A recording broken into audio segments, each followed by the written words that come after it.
안녕하세요. 증시온에어 2부 유민영입니다. 오늘도 어제에 이어서 코스피 지수, 코스닥 지수 모두 소폭 상승을 하고 있습니다. 하지만요, 요새 아주 좁은 박스권에서 많이 움직이지 못하면서 우리 증시 뚜렷한 방향성을 보여주지 못하고 있는 상황인데요. 네, 하지만 우리 증시의 발목을 잡았던 엔화 약세, 또 해외 증시 부진 현상들이 이제는 조금씩 긍정적으로 움직일 조짐을 보이고 있습니다. 이와 더불어서 우리 증시도 어서 큰 기지개를 펴기를 바라봅니다. 네, 잠시 후에 스마트머니의 선택에서 김종효 애널리스트와 함께 우리 증시의 흐름들 한번 파헤쳐 보겠습니다.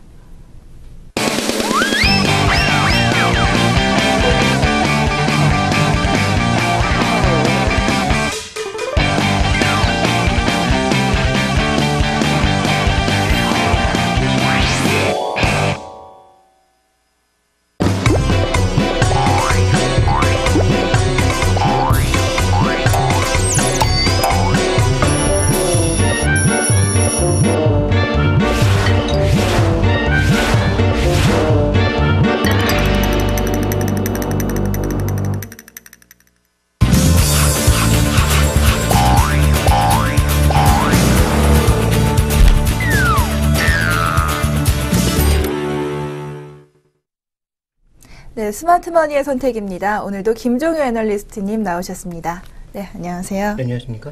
네, 어제 발표된 대로 중국의 성장률 자체는 예전에 비하면 많이 둔화된 상태인데요.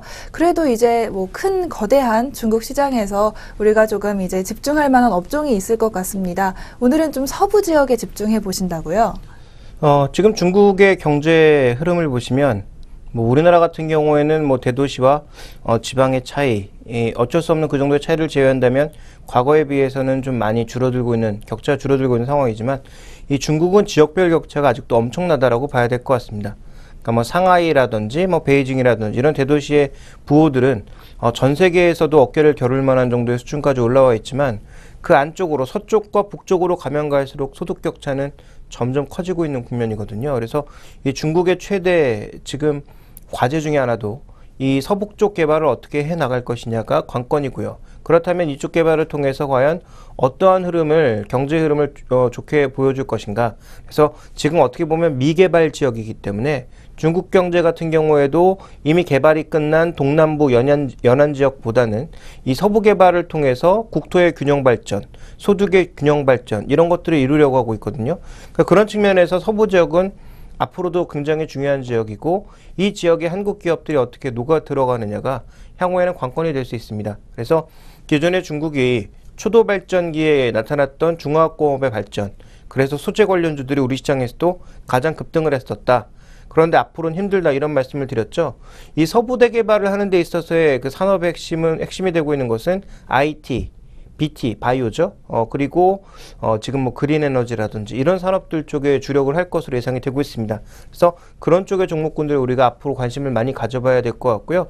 서부 개발은 지금 중국의 시진핑 리커창 정부가 꾸준하게 추진하고 있는 상황이거든요. 그러다 보니까 향후 한 10년간은 이쪽 개발과 함께 주변 국가들과의 균형적인 발전을 위한 여러 가지 노력이 나타날 것으로 예상이 되고 있는데요. 준비된 그림 몇 가지를 보면서 서부 지역의 특성을 조금 살펴보도록 하겠습니다. 자, 먼저 준비된 그림을 보시면 서부 지역의 도시 인구와 도시화율인데요. 지금 중국의 평균 도시화율은 이미 50%를 돌파했습니다. 그런데 서부 지역의 도시화율은 이제 막 40%를 돌파하고 있는 국면이거든요. 그러니까 이쪽 지역이 다른 지역에 비해선 도시화율이 작다라는 거죠. 그러니까 도시화율이라는 게 뭡니까? 결국 도시화된다라는 것은 인구가 밀집해서 살고 그 주변에 굉장히 다양한 산업단지라든지 아니면 서비스 단지라든지 교통이라든지 이런 여러 가지 편의시설들이 생긴다라는 얘기죠. 그러니까 그런 것들이 이쪽엔 거의 없다라고 보시면 될 것 같습니다. 그만큼 미지의 자연을 좋아하시는 분들에게는 좋은 지역이 되겠습니다만 어쨌든 중국의 입장에서도 지금은 도시화를 많이 꾀하는 것이 목적이기 때문에 앞으로 이쪽 지역에서의 도시화율은 점점 더 빠르게 높아질 수밖에 없다. 그래서 다른 여타 지역, 특히 동남부 지역에서 지금 도시화율은 꺾이고 있는 상황입니다. 성장률이 꺾이고 있는 지역이지만 이 지역은 여전히 탄탄하게 계속 속도가 빨라질 것으로 예상이 되고 있고요. 도시 인구 대비해서 근로자 비율 같은 경우에도 지금 굉장히 빠른 속도로 올라가고 있습니다. 그렇지만 올라가 봐야 38%라는 거죠. 그러니까 다른 지역 비해서는 여전히 잠재력이 높은, 개발 여하에 따라서 잠재력이 높은 지역이다. 이렇게 봐야 될 것 같고요. 그 다음에 특성으로 우리가 좀 살펴볼 수 있는 것은 여러 경제구들이 지금 동남 연안에서 서쪽으로 좀 이동하고 있는 그런 상황인데요. 자, 이런 경제구 이동과 함께 추가적으로 점점 서진, 북진을 할 것으로 예상이 되고 있는데 아직까지 이쪽으로 교통망이 그렇게 발달하지 않은 상황이기 때문에 점점 넓어지긴 하겠죠. 근데 지리적인 중요성은 왜냐하면 바로 이쪽으로 몽골과 러시아를 접하고 있고요. 이 북서쪽으로는 지금 과거 우리가 구소련 연합으로 불렸던 CIS 연합, 독립국가연합 쪽의 국가들, 중앙아시아 국가들과 또 맞닿아 있죠. 이쪽으로 보시면 파키스탄, 인도, 네팔, 부탄과 같은 히말라야 주변 국가들, 더 아래쪽으로는 우리가 흔히 부르는 인도 차이나 반도의 세계 국가들과 맞닿아 있는 상황입니다. 그러니까 중국의 지금 북서쪽은 굉장히 많은 국가들과 맞닿아 있는 지역이라는 거죠. 그래서 중국이 그동안 이 태평양과의 여러 가지 흐름들에 관심을 많이 가지고 그래서 뭐 대만이라든지 한국이라든지 일본, 미국 이들 국가와의 관계에 좀 더 주력하는 모습이었다면 최근에는 동반 발전의 측면에서 상대적으로 경제 성장률이 떨어졌지만 이들 지역과의 발전을 좀 더 중요시할 가능성이 있다라는 측면에서 이쪽 서북 쪽을 개발하는 것은 앞으로도 중요한 과제가 될 수밖에 없다. 이렇게 봐야 될 것 같습니다. 자, 그런 측면에서 서쪽 지역의 개발 중요성은 높아지고 있는 상황이고요. 그러다 보니까 이제 이 서부 지역으로 해외 기업들이 서서히 투자액과 투자 기업들이 확대되고 있는 상황인데요. 지금 금액 기준으로 봤을 때도 3천억 달러를 넘어서고 있는 상황인데 중국의 전체 투자에 대비해 봤을 때는 여전히 8%도 안 되는 금액. 그래서 중국의 여전히 투자는 북경이나 상해 혹은 뭐 항주, 소주와 같은 지역에 집중되고 있는 것으로 볼 수가 있겠고 그러한 금액들이 이제 서서히 이쪽으로도 들어올 것으로 예상이 되고 있죠. 외국 기업 숫자도 점점 300개까지 확대되고 있는 모습이고요. 기업당 자본금의 숫자도 점점 늘어나고 있는 상황입니다. 그래서 전체적으로 신규 기업들, 외국 기업들이 점점 들어오는 것이 아마 이제 사천성을 중심으로 해서 그 옆에 다른 지역까지 앞으로 넓어질 것으로 예상이 되고 있습니다. 중국의 인프라 투자 계획 조금 전에 말씀드렸던 대로 서부 쪽에 주력할 수밖에 없는 상황이죠. 그래서 여러 가지 파이프라인들도 가고 있고 그 다음에 기본적으로 중국의 철도망은 이렇게 바둑판식으로 4종 4횡이라고 해서 옆으로 크게 4개, 그 다음에 이렇게 크게 4개 정도가 앞으로 형성될 것으로 예상이 되고 있거든요. 그래서 이런 식으로 바둑판 형태의 고속철도가 놓일 것이기 때문에 전체적인 인프라 투자에 있어서 철도 투자도 크게 늘 것이고요. 전력 공급망도 늘 것이고 그다음에 남북을 잇는 이 운하 같은 것들도 만들어질 가능성, 또 발해만을 중심으로 해서 발해만에서 바닷물을 끌어들여서 이 끌어들인 바닷물을 서북 쪽까지 끌고 가는 그런 운하 전략도 현재 얘기가 되고 있는 상황이고요. 이외에 여러 가지 고속철도들이 다각도로 나타날 것으로 예상이 되고 있습니다. 그래서 이 서부 지역을 지금 보시면 앞으로 굉장히 많은 정부의 투자가 나타날 것으로 예상이 되고 있는 지역이고요. 또 발전 잠재력도 높고 상대적인 인구 밀도는 낮지만 인구의 그 전체적인 분포상으로 봤을 때는 분명히 개발이 좀 충분히 필요한 지역이기 때문에 이와 관련돼서의 잠재력은 충분히 있는 그런 지역이다라고 볼 수가 있습니다. 네, 서부 지역 이렇게 발전이 좀 예상이 되고 있는데 사실 그 동부 지역도 그랬듯이 발전을 하면서 중국의 환경 문제가 굉장히 심각해지잖아요. 중국 서부 지역에서도 이제 환경 관련해서 또 이제 대책이 있지 않을까요? 네, 그렇습니다. 지금 현재 중국 같은 경우에는 베이징 뭐 이런 그 도시에서 그 환경은 거의 뭐 사람이 못 살 정도다. 그래서 베이징 외곽으로 좀 벗어나거나 아니면 그 중부의 뭐 중경이나 이런 지역들도 굉장히 지금 공기 질이 안 좋다고 하거든요. 그래서 지금 준비된 그림을 한 가지 보시면 이 대기의 품질이 그나마 사람이 좀 살 수 있을 정도의 양호한 날의 일수를 살펴봤더니 베이징 같은 경우에는 1년에 한 3분의 2 정도는 괜찮은데 3분의 1 정도가 굉장히 안 좋더라라는 거죠. 그럼 이 3분의 1 정도는 뭐 거의 지금 최근에 보시면 사람이 못 살 정도, 특히 이 난방을 많이 하는 겨울의 특성상 더 공기가 안 좋아지는 그런 모습을 많이 보여주고 있고요. 지금 사천성의 성도라고 할 수 있는 청두 같은 경우에도 지금 대기의 질이 많이 안 좋아졌습니다. 왜냐하면 이쪽 지역으로 지금 외국 기업들도 많이 들어오고 IT 기업들도 많이 들어오고 있거든요. 그러면서 안 좋아졌고요. 충칭 같은 경우에도 고층 빌딩 같은 것들이 굉장히 많이 생겼고 자동차가 기하급수적으로 늘어나면서 전체적으로 대기 품질이 많이 안 좋아졌습니다. 그런데 쿤밍이라고 하는 중국의 제일 서쪽 운남성의 주도는 지금 현재 12 정도를 기록하고 있는데요. 1년에 거의 대부분의 날이 대기 품질이 양호합니다. 그러니까 지금 개발 정도에 따라서 상대적으로 우리가 흔히 얘기하는 대기의 질이 많이 안 좋아진 것은 사실이다. 그래서 이것은 저희 동부라든지 아니면 동북부 쪽에 있는 도시들이 물론 더 심하긴 하지만 서부 쪽도 개발을 시작한 쪽은 이미 당면한 그런 과제가 되고 있다라는 것이고요. 그 다음에 이렇게 조금 전 언급드렸던 대로 IT 기업, 대형 기업들이 중국의 서부 지역으로 진출을 하다 보니까 나타나는 또 하나의 문제가 뭐냐면 오수 배출량이 많아진다라는 거죠. 왜냐하면 이제 중화공업이라든지 IT 기업들 같은 경우에는 상대적으로 중금속이나 이런 것들을 굉장히 많이 쓰지 않습니까? 그러다 보니까 이제 상대적으로 오수 배출량이 많아질 수밖에 없는 거죠. 그러니까 이런 것들이 꾸준하게 좀 늘고 있는 상황입니다. 그러니까 폐기물 처리라든지 오수의 처리라든지 조금 전에 말씀드렸던 이 대기의 질을 좀 개선시킬 수 있는 여러 가지 필터들, 이런 수량들이 자연스럽게 늘어날 수밖에 없는 상황이고요. 실제로 시진핑 리커창 정부가 이끌고 있는 7대 산업 중에서 환경 관련 산업도 육성이 필요한 상황입니다. 그래서 서부 지역 같은 경우에도 충분히 여러 가지 이런 그린 에너지 관련 산업들의 육성이 많이 필요할 것이다. 이렇게 볼 수가 있습니다. 네, 그렇게 환경 산업이 발전을 한다면 굉장히 큰 이제 시장이 될 것 같은데요. 이와 연관해서 우리가 좀 이제 주목해야 할 산업군은 어떤 게 있을까요? 그러니까 이 서부 지역의 그린 에너지를 또 주목해 볼 수밖에 없는 이유가 뭐냐면 지금 현재 이쪽의 인구 밀도가 굉장히 낮거든요. 왜냐하면 대부분 산맥 지역이거나 사막이거나 아니면 굉장히 드넓은 초원이거나 이런 지역들입니다. 그러다 보니까 다른 동남부 연안처럼 사람들이 많이 모여 사는 지역은 아니거든요. 그래서 상대적으로 국토에 이용할 수 있는 유휴 토지가 많다라는 점을 주목해 보실 필요가 있을 것 같고요. 또 하나 이쪽 지역이 일조량이 많습니다.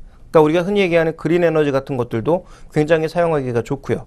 또 하나 이제 산맥을 맞이하고 있다 보니까 바람도 꽤 많이 부는 그런 지역이죠. 그러니까 풍력 에너지와 같은 그런 자연 에너지를 충분히 이용할 수 있는데 인구 밀도가 높지 않아서 우리나라처럼 풍력 타워나 그린 에너지 같은 것들을 설치하려고 해도 사람 살 곳 자체가 부족한데 그런 걸 어디다 만드냐 이런 얘기가 없다라는 거죠. 그러니까 우리나라는 지금 태양광 대단지를 만들어 봐야 군산 앞바다 지역에 관척지를 크게 넓혀놔서 원래 사람이 안 살던 지역에나 이제 이런 걸 만들 수가 있는데 중국은 상대적으로 이제 인구는 굉장히 많지만 그 인구들의 집중도가 살기 좋은 동남부 쪽에 집중되어 있으니까 서북부 쪽에는 그런 것들을 비교적 크게 넓힐 수가 있다라는 거죠. 그러니까 그런 지역적인 특성을 놓고 봤을 때 서부 지역의 지금 풍력 개발 계획을 보시면 2015년까지 굉장히 좀 많은 물량이 나타날 것으로 예상이 되고 있습니다. 중국의 서북부 최단 지역, 즉 신장성의 위구르 자치구 쪽에는 한 10.8기가와트 정도의 풍력 단지가 만들어질 것으로 예상이 되고 있고요. 그다음에 북부, 최고 북부에 이제 위치하고 있는 내몽고 자치주 쪽에는 57기가와트 정도. 그리고 이 감숙성, 서쪽에 이제 서부라고 볼 수 있는 감숙성 같은 경우에도 12.7기가와트 정도를 만들 것으로 예상이 되고 있습니다. 죄송합니다. 이게 내년까지 본다면 한 80.5기가와트 정도인데요. 이 정도 굉장히 큰 물량입니다. 우리나라에서는 지금 한 10메가와트 정도를 만드는데도 땅이 부족하거나 풍력이 부족해서 못 만들고 있거든요. 그런데 그럼에도 불구하고 이제 중국은 아까 말씀드렸던 지리적인 여건이나 자연적인 여건 때문에 굉장히 큰 물량을 만들어낼 수 있다는 것을 우리가 주목해 볼 필요가 있을 것 같고요. 그렇다면 풍력 관련주 중에서 글로벌 업체에 납품을 할 수 있을 정도의 기술력을 갖고 있는 업체들, 그러니까 우리나라에는 지금 풍력 타워부터 시작해서 풍력 터빈, 그다음에 풍력 날개 이런 것들을 전부 다 만들어낼 수 있는 업체가 없습니다. 아쉽지만. 그렇지만 이제 전 세계적으로 가장 유명한 업체는 베스타스라고 하는 업체인데요. 그 업체에 납품을 하고 있는 회사들은 있습니다. 거기에 이제 풍력 타워를 납품하고 있는 업체가 동국 SNC, 그다음에 태웅이라고 하는 업체나 성광밴드라고 하는 업체가 거기에 들어가는 샤프트라든지 여러 가지 부품, 단조 부품들을 납품을 하고 있기 때문에 만약에 중국의 풍력 시장이 커지면 커질수록 중국도 자체적으로 생산하는 물량도 있고 로컬 업체가 생산하는 물량도 있겠지만 실제로 우리가 이제 생각하기에는 그 풍력 타워 만드는 게 뭐가 어렵지? 이렇게 생각하실 수 있는데요. 그게 그렇게 쉬웠으면 우리나라에서도 당연히 만들었겠죠. 근데 우리나라 기술로도 상당히 만들 수 없는 그런 기술적인 한계가 분명히 존재하기 때문에 글로벌 업체들이 힘을 발휘하고 있는 거고요. 그런 글로벌 업체들이 중국으로 들어갈 가능성이 높아진다. 그렇다면 우리나라 기업들의 상대적인 납품도 늘어날 수밖에 없겠죠. 그래서 지금 현재 우리나라 성광밴드나 태용 같은 경우가 주로 일본을 통해서 이제 수출을 하거나 아니면 베스타스 같은 쪽에 수출을 많이 하고 있는데 중국 쪽의 풍력 시장이 늘어날 경우에는 그와 관련된 수혜를 받을 수 있다. 이렇게 좀 보실 필요가 있겠고요. 자, 그 다음 살펴봐야 될 것은 중국의 이제 사청성이라고 하는 주로 서쪽 지역에 있는 한 성의 구역별 산업 지도를 보시면 이 파란색으로 표시되고 있는 지역 쪽에는 주로 IT와 관련된 기업들이 많이 들어가 있다면 이 노란 지역과 지금 붉은 지역에 들어가 있는 이쪽은 주로 에너지 관련 기업들이 많이 들어가고 있습니다. 뭐 태양광이라든지 이런 에너지 관련 기업들이 서쪽 지역에는 조금 전에 말씀드렸던 대로 상대적인 일조량이나 온도나 이런 것들 때문에 많이 나타나고 있거든요. 그런 측면에서 봤을 때 본다면 태양광 관련된 기업들 우리가 한번 좀 주목해 볼 필요가 있을 것 같고요. 그 기업들 중에서는 이미 한화가 중국의 일부 지역에서 그 지방정부와 함께 사막화를 막기 위한 그런 전략을 쓰기 위해서 조림 산업과 함께 태양광 산업을 동시에 진행하고 있습니다. 이미 진행을 하고 있는 상태거든요. 그러니까 그런 측면에 있어서의 중국과의 스킨십을 넓혀 나간다면 또 긍정적인 모멘텀을 생각해 볼 수 있을 것 같고요. 자, 그리고 또 하나 중국의 지금 줄일 수 없는 산업 중에 하나가 바로 자동차입니다. 그러니까 중국도 그동안 뭐 대중교통을 이용한다든지 굉장히 불편한 교통 상황을 겪었지만 이제는 소득이 높아지면서 자기 자신이 자가용을 하나씩 구입하고자 하는 수요는 늘 수밖에 없거든요. 그래서 그런 수요를 막을 수 없는데 워낙 많은 인구들이 자동차를 사다 보니까 대기오염이 굉장히 심해진 거죠. 그래서 대기의 질을 나쁘게 한 주요 원인 중에 하나는 뭐 공장을 비롯한 이 배기가스들도 있지만 자동차 배기가스가 가장 중요한 역할을 했다라는 것이 중론이거든요. 그러면 자동차에 대해서도 우리가 이렇게 생각해 볼 수가 있습니다. 기존의 자동차를 많이 늘릴 수는 없기 때문에 기존의 자동차가 최대한 이산화탄소를 덜 배출하도록 규제하는 방법, 아예 이산화탄소를 거의 안 내는 자동차를 만드는 방법, 아니면 이 짬뽕을 해서 하이브리드 같은 차를 많이 유치하는 방법이 세 가지 방법밖에 없거든요. 그런 측면에서 좀 중국의 그린에너지 자동차의 생산 대수를 보시면 지금 1년에 한 10,000대 정도 이상 생산을 해내고 있습니다. 물론 품질은 뭐 테슬라 S라든지 아니면 세계 유명한 자동차 업계가 만드는 것보다는 조금 품질이 덜할 수 있겠습니다만 중국 내에서 BYD를 중심으로 해서 전기 자동차 수요가 꾸준하게 증가하고 있거든요. 그러니까 이런 측면에서 본다면 국내에서 만든 하이브리드, 국내에서 만든 전기차가 중국으로 진입할 가능성은 아직까지는 그렇게 높지 않다라고 봐야 될 것 같고요. 오히려 이쪽에 실리는 이 배터리 측면에서는 한국 업체들이 굉장히 경쟁력이 있거든요. 그러니까 자동차용 배터리 쪽에서도 지금 뭐 삼성 SDI나 LG화학이 거의 전 세계적으로 1, 2위권을 다툴 정도로 경쟁력을 보이고 있는 만큼 장기적으로 본다면 현대차, 기아차에서 만드는 뭐 수소 차량이라든지 아니면 뭐 하이브리드 차량이 진출할 가능성은 나중에 이제 얘기가 돼야 될 것 같고요. 그전 앞서서 봐야 될 것은 이 전기 자동차에 실리는 배터리 측면에서 두 종목을 주목해 보실 필요가 있을 것 같고요. 자, 마지막으로는 이제 자원 재활용과 폐기물 활용 이런 부분인데 중국도 지금 이제 순환 경제를 추진하고 있습니다. 우리나라랑 똑같이 간다라고 봐야 될 것 같은데요. 우리나라도 경제 발전을 굉장히 주력했던 70년대, 80년대에는 뭐 재활용이라는 개념이 없었죠. 실제로 뭐 폐품 같은 경우나 걷는 것이 뭐 그나마 재활용 정도라고 볼 수가 있겠고요. 나머지는 굉장히 이제 그동안 자원 재활용을 하지 못했는데 중국 같은 경우에도 그동안 그런 것에 신경 쓰지 않았습니다만 두 가지 간소화라는 과정, 그래서 포장의 간소화라든지 아니면 건축이나 설계, 시공의 간소화라든지 농업 연수나 아니 쓸 수 있는 자원을 좀 더 효율적으로 쓸 수 있는 여러 가지 기술들을 많이 신경을 쓰고 있고요. 기존에 쓴 자원들을 재활용하는 것들, 이런 것들에 이제 신경을 쓰겠다라는 얘기거든요. 그렇다면 이제 국내에서도 코인텍이나 인선에인티 같은 폐기물 처리 업체들, 건자재 폐기물 업체들이 서로 이제 경쟁 강도가 워낙 높아지다 보니까 국내에선 더 이상 모멘텀을 찾지 못하고 있습니다. 그래서 중국 진출을 막 시도하고 있거든요. 그래서 이런 것들이 정말 중국 진출을 성공을 해서 많은 이제 물량들을 얻어낸다면 한국과는 또 이 규모가 다르기 때문에 더 많은 매출과 이익을 얻을 수 있다라고 볼 수가 있겠는데요. 다만 이제 경계할 것은 중국 진출을 시도하고 있는 것이지 아직 중국에서 매출이 크게 오르고 있거나 중국에서 경쟁력 있는 상황을 보여주고 있는 것은 분명히 좀 아니라고 봐야 될 것 같습니다. 그래서 이 중소형 업체들에 대해서는 가능성 정도만 보고 나오는 뉴스를 조금 잘 챙겨봐야 되지 않을까 이렇게 판단하고 있습니다. 네, 중국 서부 관련해서 이제 가능성이 있는 종목들과 업종 이렇게 한번 살펴봤습니다. 저희는 잠시 후에 다음 이슈 가지고 다시 돌아오겠습니다.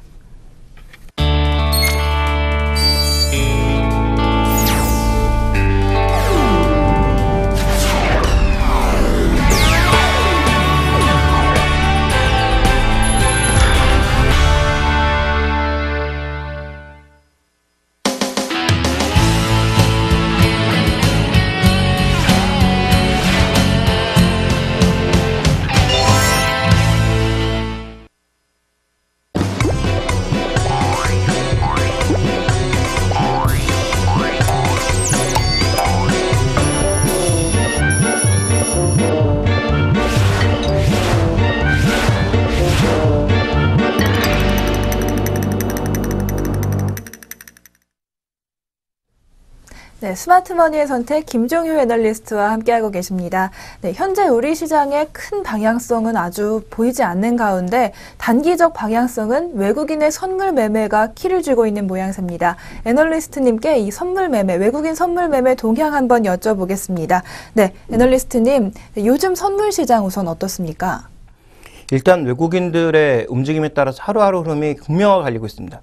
오늘도 장 초반만 하더라도 외국인들이 선물 매도할 때는 지수가 정체의 양상이었거든요. 거의 뭐 보합권에서 오가다가 약간 마이너스를 보이기도 하다가 그 정도 부근이었는데 외국인들이 선물 매수 전환하자마자 플러스를 내기 시작하더니 뭐 큰 폭은 아니지만 그래도 오늘 10포인트가량의 강세를 보이고 있는 것이 사실입니다. 어제도 마찬가지였죠. 어제도 외국인들이 거의 5천 계약 이상의 선물 매수를 단행하면서 외국인 선물 매수 계약 수에 비해서는 큰 폭의 상승은 아니었지만 어쨌든 외국인 선물 매수와 함께 시장의 수급이 조금 긍정적으로 돌아서는 모습, 그래서 강세를 보였거든요. 그래서 현물 쪽에서는 아직 외국인들이 굉장히 주저하는 모습이지만 선물 시장 쪽에서는 일부 좀 개선 흐름이 나타나고 있는데요. 최근에 준비된 그림을 보시면 매매 주체별로 기관과 외국인, 개인의 선물 쪽의 수급을 보시면 현재 지금 기관 쪽에서 선물을 많이 샀다가 최근 들어서 조금씩 줄여가는 모습이고요. 반대로 외국인들은 조금 팔다가 이제 조금씩 다시 걷어가는 그런 모습을 나타내고 있고 개인 투자자는 지금 거의 보합 상태에서 움직이고 있습니다. 그래서 외국인과 기관이 대척점에 서 있고 개인 투자자는 조금 하루하루 흐름에 따라서 그 흐름이 좀 바뀌고 있는 상황을 현재까지 나타내고 있다고 봐야 될 것 같고요. 그 다음에 살펴보시면 이 선물에 의해서 베이시스의 가격이 변하는데요. 베이시스라는 게 뭐냐면 현물 가격에서 선물 가격을 선물 가격에 선물 가격을 뺀 것을 베이시스라고 합니다. 그러니까 이 베이시스가 좋아지면 뭐 쉽게 얘기하면 외국인을 비롯한 기계적인 매수, 프로그램 매수가 많이 들어오고요. 베이시스가 안 좋아지면 컴퓨터 프로그램으로 매물이 많이 나오거든요. 이게 이제 왜 그렇게 되는지는 뭐 설명하자면 조금 복잡하지만 간단하게 말씀드리면 이런 거예요. 그러니까 프로그램 매매라고 하는 것은 똑같은 동일한 제품인데 지역이 다른 지역에서 뭐 쉽게 말씀드리면 다른 지역에서 다른 가격에 팔고 있는 거죠. 그러니까 A 상점에서는 똑같은 제품, 그러니까 예를 들어서 이제 뭐 이 컵이라고 할까요? 이 컵 같은 경우를 A 상점에서는 100원에 파는데 옆 상점에서는 120원에 파는 겁니다. 그러면 나는 이 두 정보를 모두 다 알고 나 혼자만 만약에 알고 있다고 했을 때 어떻게 하는 게 정상적인 거래일까요? 100원에 사서 이 가게에 120원에 팔면 난 무조건 20원이 남는 장사 아니겠습니까? 그러니까 그런 매매를 하겠다라는 거죠. 그러니까 프로그램 매매라는 것은 시장이 이제 어떤 적정한 가격이 형성되어 있는데 현물과 선물이 그 적정한 가격을 벗어났을 때 그 가격의 차이를 이용을 해서 비싼 것을 팔고 싼 것을 동시에 사는 전략. 그래서 그 차익만 먹는 전략을 우리가 이제 프로그램 매매라고 합니다. 그래서 그것이 이제 선물과 연계되어 있으면 차익이라고 부르고요. 그렇지 않으면 비차익이라고 부르는데 우리가 이제 비차익이라고 불리는 그런 물량들은 대부분 이제 펀드에 편입되어 있는 그런 물량들을 의미를 하는 거죠. 그래서 준비된 그림을 보시면 차익 거래 쪽에서는 최근에 외국인들 전반적으로 좀 팔고 있는 그런 양상인데요. 비차익 쪽에서는 외국인들 최근 들어서는 뭐 공격적인 수준까지는 아닙니다만 꾸준히 그래도 매수를 이어나가는 모습이고 비차익 쪽에서는 지금 기관들 중심으로 팔고 있는 것이 계속 발견이 되고 있습니다. 그래서 차익 거래 쪽에서도 비차익 거래 쪽에서도 프로그램 전반적으로도 선물 시장과 프로그램 매매 전부 외국인들이 점령을 하고 있다. 그래서 외국인들의 의도대로 현재 지금 시장이 움직이고 있다라고 봐야 될 것 같고요. 최근 지수가 이제 1950선을 중심으로 뭐 낮아지면 1930선 정도, 높아지면 1970선 정도까지 좁은 구간 내에서 움직이다 보니까 시장의 변동성을 측정하는 지표들이 있습니다. 미국은 이것을 빅스라고 하고요. 우리나라는 V코스피라고 하는데 이런 지표들이 높으면 높을수록 시장의 공포지수가 높아진다. 그래서 변동성이 커진다. 변동성이 커진다라는 것은 기본적으로는 아래쪽으로 내려갈 때 변동성이 커진다라고 합니다. 그래서 그걸 공포지수라고 하거든요. 그러니까 시장이 이제 급락하게 되면 공포지수가 높아지는 상황인데 현재 지수가 굉장히 지지부진하지만 어쨌든 옆으로 흘러가고 있는 상황이기 때문에 변동성 지수는 미국도 낮은 수준, 우리나라도 낮은 수준을 보여주고 있습니다. 의미가 다른데 우리나라는 정말 변동성이 없이 옆으로 흘러가고 있어서 변동성이 낮은 거고요. 미국은 추세적으로 계속 상승하고 있기 때문에 별다른 그런 위험을 느끼지 못한다라는 측면에서 변동성이 좀 낮은 거라고 봐야 되겠죠. 어쨌든 지금 현재 시장의 변동성은 미국도 고점 수준에서 크지 않고 우리도 일정 수준에서는 크지 않고 흘러가고 있는 가운데 외국인들의 선물시장 쪽에서는 그동안 매도를 많이 했다가 조금 줄이는 전략, 그다음에 프로그램 쪽에서는 주로 비차익 중심으로 여전히 현물의 그 흐름들을 틀어주고 있는 전략들을 쓰고 있습니다. 여태까지 좀 상황 살펴봤는데요. 네, 어제 오늘 지수가 좀 소폭 반등을 했는데 이 반등한 것이 거래는 좀 적은데 프로그램 매수 관련됐다고 이제 분석이 나오고 있습니다. 이 프로그램을 이끌고 있는 외국인 매매 방금도 말씀해 주셨지만 조금 더 자세하게 살펴본다면 어떤 점을 좀 주목해야 할까요? 가장 주목해야 될 건 뭐냐면요. 결국 외국인들의 방향성과 미결작정이 같이 동반하는 여부를 봐야 됩니다. 근데 이 미결작정이라는 게 굉장히 어려운 개념이 아닌데 일반 시청자분들이나 이해를 못하시는 분들이 좀 많은데요. 이 선물이라고 하는 것이 굉장히 작은 금액으로 더 큰 금액의 거래를, 그러니까 몇 배의 레버리지를 일으켜서 거래를 하는 것이기 때문에 그 하나하나를 이제 약정이라고 부릅니다. 근데 이 미결작정이라고 하는 건 뭐냐면 약정이라고 하는 게 사고 팔아야 거래가 이루어지는 거죠. 근데 동시에 이제 선물시장이라고 하는 것은 매수를 해서 나중에 매도를 해서 빠져나올 수도 있고 매도를 했다가 매수를 해서 빠져나올 수도 있습니다. 그러니까 이 두 가지 거래를 모두 일으켜져야 결제가 되었다고 해서 그 거래가 사라지는 거죠. 그래서 미결작정이라는 건 뭐냐면 매수가 되었든 매도가 되었든 그 포지션이 시장 내로 진입을 했다가 나오지 않고 계속 그 방향으로 움직일 것 같으니까 남아있는 게 미결작정이거든요. 그러니까 이제 뭐 과정은 굉장히 어렵게 설명드렸습니다만 더 쉽게 말씀드리면 제가 지수가 많이 올라갈 것 같습니다. 그래서 저는 굉장히 공격적인 투자를 하려고 합니다. 그렇다면 내가 1억 원 정도의 투자를 하고 싶은데 그 정도의 돈은 없을 때 주식을 살 수 없으면 어떻게 투자를 해야 되느냐? 선물시장에 계좌를 뜨면 한 1,500만 원 정도의 돈을 가지고 1억 이상 정도의 효과를 낼 수 있는 그런 게 이제 선물이거든요. 그러니까 선물시장에 계좌를 터서 선물시장에서 주식을 사는 것과 같이 선물을 사고 계속 기다리는 거죠. 청산하지 않고. 왜냐하면 나의 이제 예상은 계속 올라갈 거니까. 그러면 내가 한 계약을 샀으면 그리고 청산하지 않았으면 미결작정 한 계약이 늘어난 겁니다. 그러니까 지금 현재 구간에서 외국인들이 매수했을 때 미결작정이 늘어난다는 얘기는 무슨 얘기겠습니까? 그것도 신규 매수 거래가 들어와서 지금 시장이 강력하게 상승한 가운데 외국인 매수는 강력하게 들어오고 미결작정 늘었다. 그러면 이 지금 들어온 외국인들은 앞으로도 계속 지수가 오를 거다라고 생각하고 들어온 거겠죠. 그래서 외국인이 선물 매수했다가 중요한 게 아니라 외국인 선물 매수하면서 지수가 급등하고 미결작정도 급등을 하게 되면 지금 들어온 외국인들은 투기적인 외국인이든 장기적인 흐름이든 시장에 대해서 긍정적으로 보고 있다는 거죠. 그러니까 그게 중요한 건데 시장에서 외국인들이 뭐 7천 계약 샀으니까 시장 내일 급등합니다. 뭐 이런 식의 설명을 하시는 분들이 있는데 말도 안 되는 얘기고요. 어저께 나타났던 5천 계약의 매수는 미결작정의 증가를 동반하지 않았기 때문에 기존의 매도 물량을 청산한 것에 불과한 거죠. 그래서 단기 거래를 한 것에 불과한 것이고 오늘 같은 경우에는 한 1,000계약 이상 팔다가 3,000계약 이상, 1,000계약 이상 매수로 돌아섰으니까 실제로 매도부터 매수까지 오는데 거의 한 3,000계약 정도의 미결작정의 증가가 지금 나타나고 있거든요. 그러니까 이게 종가까지 사라지지 않고 그대로 유지가 된다면 이 사람들이 투기적인 외국인이든 누구든 어쨌든 상관없이 지수의 단기적인 급등을 바라보는 사람이라는 거죠. 그래서 미결작정의 방향성과 외국인 선물 매매의 방향성 두 개가 동시에 같이 가는 것이 중요한데요. 지금 준비된 그림의 흐름을 보시면 최근에 외국인들의 누적 거래가 어떻게 진행되고 있느냐. 2009년 이후로 계속 매도와 매도를 큰 폭으로 반복하면서 움직이고 있습니다. 이것은 일종의 로그 차트이기 때문에 뭐 누적 계약수를 얘기한다라기보다는 일정 외국인들의 수준을 얘기하는 것인데요. 자, 지금 외국인들이 매수를 했다가 매도 쪽으로 돌아서는 모습인데 아직까지 과거 추이를 본다면 매도를 할 수 있는 여력은 굉장히 많이 남아있다라고 좀 봐야 될 것 같습니다. 그래서 지금 매수 전환 해준 것 같지만 미결작정을 동반하지 않은 상태에서 약간의 매수 전환은 별 의미가 없다라고 판단해 봐야 될 것 같고요. 자, 그 다음에 이제 외국인 선물 누적 계약과 함께 미결작정 이 부분을 동시에 지금 보시면 현재 지금 미결작정의 움직임이 어떻게 움직이고 있느냐. 미결작정은 지금 굉장히 많이 줄어들었다가 소폭 증가하고 있는 양상이거든요. 그러니까 외국인 포지션은 또 매도를 늘렸다가 소폭 매수로 전환하고 있는 양상입니다. 그러니까 의미 있는 지수의 반등, 외국인들의 선물 시장에서 베이시스도 끌어올리고 의미 있는 반등을 주기 위해서는 선물도 많이 사야 되겠지만 미결작정도 현재 수준에서 많이 올라가야 된다는 거죠.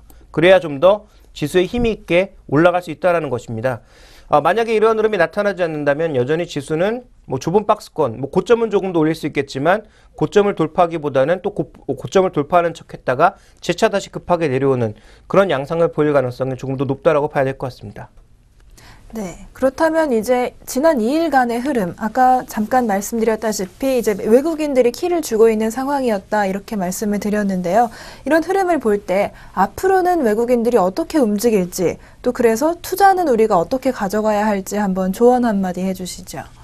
네, 일단 외국인들이 선물을 계속 사고 우리 시장 긍정적으로 보기 위해서는 단순하게 지금처럼 3조 원도 안 되는 거래대금 가지고는 일단 불가능합니다. 왜냐하면 3조 원도 안 되는 거래대금이랑 우리 시장이 가장 좋았을 때 거래대금 11조, 10조 이랬거든요. 지금 그 30% 정도의 거래대금입니다. 그러니까 그만큼 시장에 에너지가 고갈되어 있는 상황이거든요. 그러니까 이때는 누군가 조금 들어서 시장을 뒤흔들면 바로 급등했다가 바로 급락할 수 있는 시장이라는 것을 가장 먼저 생각해 봐야 될 것 같고요. 우리 시장의 지금 주변 여건을 봤을 때 거시 환경이 좋아졌느냐? 그렇진 않은 것 같습니다. 그리고 기업들의 실적이 잘 나오고 있느냐? 미국도 최근에 금융주 빼면 실적이 개판이죠.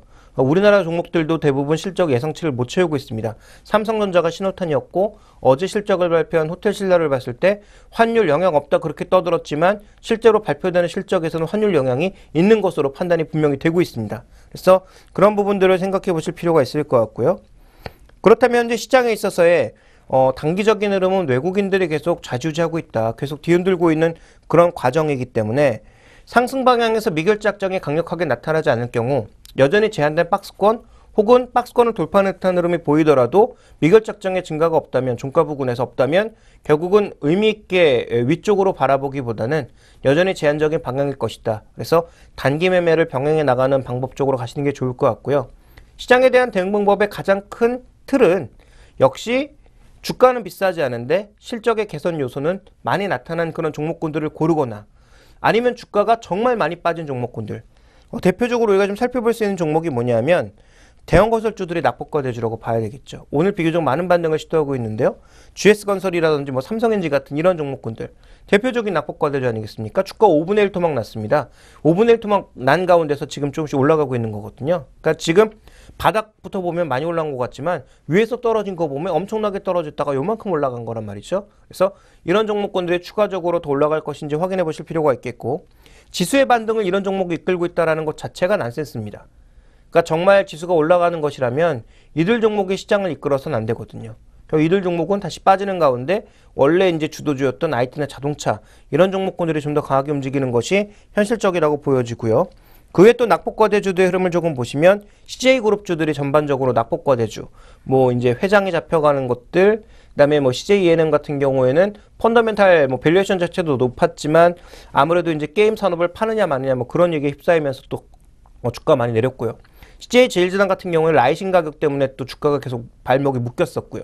근데 그런 부분들이 올해부터 조금씩 풀릴 수 있는 종목군들이 있기 때문에 그런 종목군들의 단기적인 반등을 나타낼 가능성이 있다라는 쪽에 무게를 두실 필요가 있을 것 같고요. 또 하나 이제 득은 뭐냐면 코리아 서킷이나 옵트론텍, 자화전자 같은 종목군들이 이제부터 서서히 움직일 수 있는 이유는 실제 제품은 4월 달에 나오겠지만 2월 달에 이제 1월 달에 CES가 있다면 2월 달에는 월드 모바일 콩그레스가 있습니다.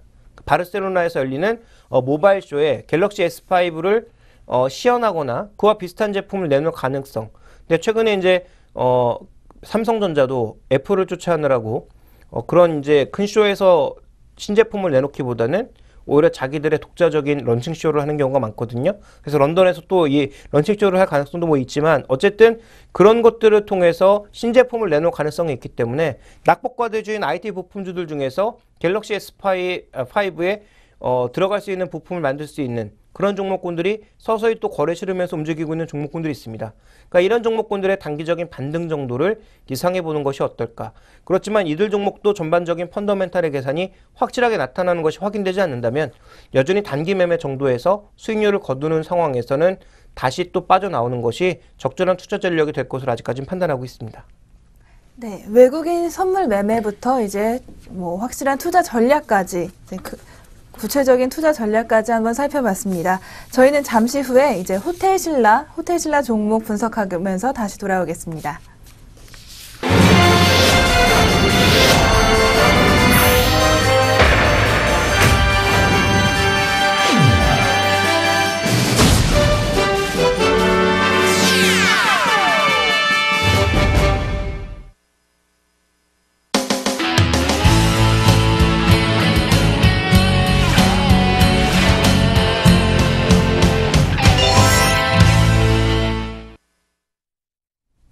스마트머니의 선택 김종유 애널리스트와 함께하고 계십니다. 네, 오늘 살펴볼 종목은 호텔신라입니다. 호텔신라 얼마 전에 또 호재가 있기도 했는데요. 네, 창의공항에 면세점에 진출을 했었죠. 네, 애널리스트님께 이 부분 관련해서 한번 질문 드려보겠습니다. 네, 애널리스트님, 네, 호텔신라가 창의공항에 진출하면서 이제 좋은 소식이라는 건 알겠는데 구체적으로 달라지는 점들은 어떤 것들이 있을까요? 지금 현재 인천공항에 면세점을 운영을 하고 있고요. 호텔신라가. 그리고 또 하나 운영하고 있는 것이 이제 따로 운영하고 있는 호텔신라 면세점이 있습니다. 근데 이제 이 호텔신라가 분명히 이 종목 이름, 기업 이름은 호텔신라니까 호텔 운영하는 곳에서 이익이 많이 나야 되는데 호텔 운영하는 곳에서는 이익이 거의 없습니다. 그러니까 이게 거의 대부분이 면세점에서 나오고 있거든요. 그러니까 그래서 유통업종으로 분류가 되고 있는 거고 실제로 이제 유통 쪽에서 굉장히 이제 강력한 이익을 발휘하고 있었는데 올해 같은 경우에 실적이 굉장히 작년이죠. 작년 같은 경우에 실적이 안 좋을 수밖에 없었죠. 왜냐하면 삼성그룹 뭐 20주년 뭐 이런 얘기로 일시적으로 나가는 분도 많았겠지만 기본적으로는 호텔신라가 리뉴얼을 했습니다. 그러니까 리뉴얼을 하면서 돈을 굉장히 많이 썼거든요. 그래서 그런 부분에 의해서 실적의 악화 부분이 있었는데 기본적으로 이제 올해는 실적이 좀 좋아지는 했다라는 것이 기본 애널리스트들의 생각이었고 이것만으로도 주가의 어느 정도의 반등은 예상한 상황이었는데 조금 전에 말씀해 주셨던 창의공항이 생긴다라는 것은 굉장히 중요한 의미를 지닙니다. 그래서 창의공항이 있었을 때의 실적 분석과 창의공항이 생기고 나서의 실적 분석은 면세점 분야에서는 그 규모가 달라진다라는 것을 먼저 주목해 봐야 될 것 같은데요. 자, 준비된 그림을 보시면 실제로 이제 창의공항이 없었을 때의 실적 예측입니다. 2020년도까지의 호텔신라 면세점의 실제로 매출 추이와 전망인데 늘어나긴 늘어나죠. 그리고 속도도 느리지 않습니다. 근데 중요한 건 뭐냐면 이 시티 부분과 에어포트 항공공항 부분 모두 누구에 기대고 있냐면 내국인보다는 중국 인바운드. 그러니까 중국인들이 우리나라 놀러 왔을 때 사재 끼는 그런 쪽에 모두 기대고 있다라는 거죠. 그러니까 실제로 이게 뭐 글로벌 면세점 뭐 이런 걸 막 떠들긴 하지만 중국인들만 안 찾아와도 당장 무너질 수 있는 그런 전망이었습니다. 그런데 창의공항까지 진출하고 있다는 것은 무슨 의미를 지니고 있느냐? 자, 국내 기존에 가지고 있던 내수 부분에 플러스 알파 부분이 굉장히 빠른 속도로 확대되는 양적인 부분이 중요하고요. 또 하나 더 중요한 건 뭐냐면 이 창의공항과 함께 다른 공항의 매출도 확대될 가능성. 그러니까 창의공항에서 만약에 잘 된다면 실제로 창의공항과 인천공항이 굉장히 큰 공항이기 때문에 이 두 공항에서의 성공을 바탕으로 해서 다른 쪽으로도 나갈 수가 있는 거죠. 그렇다면 이제 호텔신라는 인바운드 중국인만 바라보던 내수 면세점 업체에서 이제는 글로벌 면세점 업체로 위치가 바뀐다라는 거죠. 그리고 이렇게 규모를 키우게 되면 말 그대로 금융의 경제라고 점점 규모를 키우면 키울수록 적정 수준까지는 비용도 낮아지면서 회사의 수익성이 좋아지는 그런 단계에 갈 수가 있다는 거죠.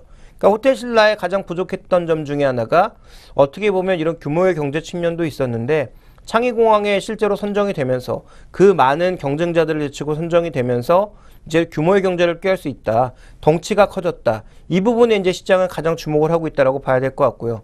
당장 수익성이 좋아지느냐? 그 부분 중요하지 않습니다. 일단은 커가는 기업은 성장하는 것이 먼저 중요하죠. 그래서 당장은 뭐 프로모션 등을 통해서 수익성이 조금 안 좋아진다고 하더라도 굉장히 빠른 속도의 규모의 성장을 보일 수 있느냐? 시장은 이쪽에 지금 주목을 하기 시작했고, 그래서 4분기 실적이 뻔하게 안 좋음에도 불구하고 최근에 호텔신라가 신고가를 낼 수 있었던 중요한 원인이라고 볼 수가 있습니다. 장기적으로는 확실히 이제 호텔신라의 좋은 흐름 보여줄 것 같습니다. 그렇다면 이제 창의 면세점, 창의공항에 들어간 면세점을 좀 주목을 해봤으면 좋겠는데요. 창의 면세점 자체의 효과는 어느 정도가 될까요? 당장은 효과가 없습니다. 왜냐하면 올해 10월 달에나 돼야 들어가는 것이고요. 그리고 개점한 이후에는 뭐 프로모션이나 이런 것들 때문에 별로 실적이 안 좋을 것 같고, 실제로 실적이 긍정적으로 반영되는 것은 빨라야 내년 아니면 올해 4분기 말 이 정도가 되겠죠. 그래서 실제로 준비된 그림을 보시면 이제 면세점 마진의 추이와 전망을 살펴놓고 봤을 때도 2014년 3분기 즉 올해 3분기 이후나 돼서야 조금 좋아지는 그런 모습을 나타낼 것으로 예상을 하고 있습니다. 그래서 올해까지는 작년까지는 실적이 별로 안 좋았고 올해 2분기 이후부터나 이제 실적의 가속이 좀 붙을 것으로 예상되고 있는 상황에서 창의공항이 붙은 것이기 때문에 실제로 면세점 마진 추이와 전망에 대해서는 빠르게 이제 긍정적으로 돌아서진 않는다. 그렇지만 확실한 계약이 성사되었기 때문에 앞으로 이 예측 가능한 부분이 있는 거죠. 그러니까 창의 면세점의 전체적인 추이를 살펴보고 그 금액을 그대로 더하면 되는 거 아니겠습니까? 그러니까 어느 정도 우리가 주가에 가장 필요한 건 예측 가능한 정보들이거든요. 그런 예측 가능한 정보가 생겼다라는 측면에서 분명히 이제 긍정적인 모멘텀이 나타날 수가 있는 거죠. 다만 실적이 좋아지는 것은 시간이 필요하다라는 것이고요. 또 하나 조금 전에도 언급드렸습니다만 이 창의공항이 지금 왔다 갔다 하는 그 사람 수 기준으로 봤을 때 세계 1위라는 거죠. 그러니까 2011년 정도만 하더라도 홍콩이 1위, 싱가포르 2위, 인천이 3위였고요. 2012년에는 인천이 1위로 올라갔지만 13년에는 반대로 창의가 1위, 인천이 2위 이렇게 차지하고 있거든요. 근데 이 상위 이 두 공항에 지금 호텔신라는 면세점을 모두 가지고 있습니다.